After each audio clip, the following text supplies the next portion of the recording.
కేంద్ర మంత్రి బండి సంజయ్ కేటీఆర్ కు సవాల్ విసిరారు. ఫోన్ ట్యాపింగ్ చేయలేదని కుటుంబ సభ్యులపై కేటీఆర్ ప్రమాణం చేయాలన్నారు. లీగల్ నోటీసులకు తాను భయపడనని తేల్చి చెప్పారు. సీబీఐ దర్యాప్తు జరిపితే ట్యాపింగ్ కు సంబంధించిన సమగ్ర వివరాలు బయటకు వస్తాయన్నారు. బీఆర్ఎస్ నేతలు సినిమా యాక్టర్లను బెదిరించారని ఆరోపించారు. బ్రాకెట్ లో కేసీఆర్ అనే వాంగ్మూలంలో రాసి ఉంది. దాన్ని కోర్టులో సబ్మిట్ చేసిన అధికారులు ప్రభుత్వం. మరి రాధాకిషన్ రావుకి ఇస్తావా, నోటీస్ ఇస్తావా? ఎవరికి ఇస్తావు నోటీసు? నేనేమంటున్నానంటే అసలు నోటీసులు ఇవ్వాలనుకుంటే ఈ కేసీఆర్ కొడు కానీ కేసీఆర్ కానీ ఎప్పుడు జైల్లో ఉంటారు. అన్ని తిట్లు తెలంగాణలో తిట్టని బూతు లేదు, మాట్లాడని భాష లేదు, చేయని ఆరోపణలు లేవు, నిరాధార ఆరోపణలు. అట్లా నోటీస్ కూడా నువ్వు మీ అయ్యా ఇద్దరు శాశ్వతంగా జైల్లో ఉంటారు. అన్ని నోటీస్ గతంలో అంతా నోటీస్ ఇస్తాడు.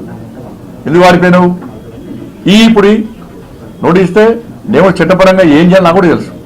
నేను ఒకటే సవాల్ చేస్తున్నా, నువ్వు నోటీసుల ద్వారా ఒక రాజకీయ నాయకుడిపై ఉండి ధైర్యంగా ఎదుర్కోలేక నువ్వు చేసిన తప్పిదాలను కప్పిపుచ్చుకోవడానికి లీగల్ నోటీస్ ఇస్తా అని చెప్పి బెదిరిస్తున్నావు. ఏదో ఒక నోటీస్ ఇచ్చి బెదిరించి అట్నే భయపడతానుకుంటే నీ మురుగత్వం. నేను నీ లెక్క అయ్య పేరు చెప్పి రాజకీయాలకు వచ్చిన కాదు. నేను రాజకీయ స్టేట్మెంట్ ఇచ్చింది కదా, సమాధానం చెప్పు. బాబు ఇచ్చిన సమాధానం చెప్పేదానికి నేను ఇప్పించినా, మా పార్టీ నాయకులు ఇప్పించినా? సిగ్గుండాలి. మా కార్యకర్తలు గన్ని కేసులు పెట్టినావు, నా మీద కేసులు పెట్టినావు, మా నాయకుల మీద కేసులు పెట్టినావు, జైల్లో పంపినావు. దయచేసి ఇవి కేంద్రం అదిలో కాబట్టి సిబిఐ ఎంక్వైరీకి మేము అడుగుతున్నాం. ఈ రాష్ట్ర ప్రభుత్వము స్పందిస్తలేదు కాబట్టి హైకోర్టులో కూడా కేసు వేస్తాం. మేము ఏ గుడి కంటే ఆ గుడికి నా కుటుంబంతో సహా వస్తా, భార్య పిల్లతో సహా వస్తా.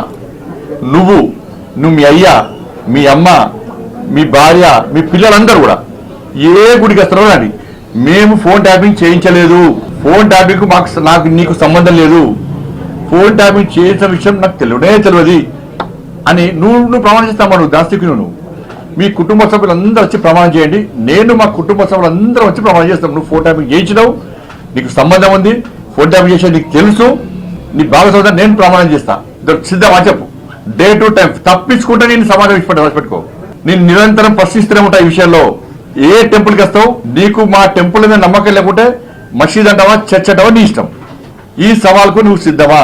ఎంత పోటీగాలక మాట్లాడుతున్నావు? సిగ్గుండాలని కొంచెమన్నా. మీరు బతుక అనేది భార్యాభర్తల ఫోన్ అయిన మూర్ఖులు, నీచులు మీరు. ఎస్ఐబి అంటే ఏంది చెప్పు, నాకు చెప్పు. ఎస్ఐబి అంటే దేనికోసం పనిచేయాలి? నువ్వు బాగా తెలివిమంతుడు కదా, నీకు బాగా తెలివి ఉంది కదా. ఎస్ఐబి అంటే ఏంది? ఎస్ఐబి దేనికోసం పనిచేయాలి?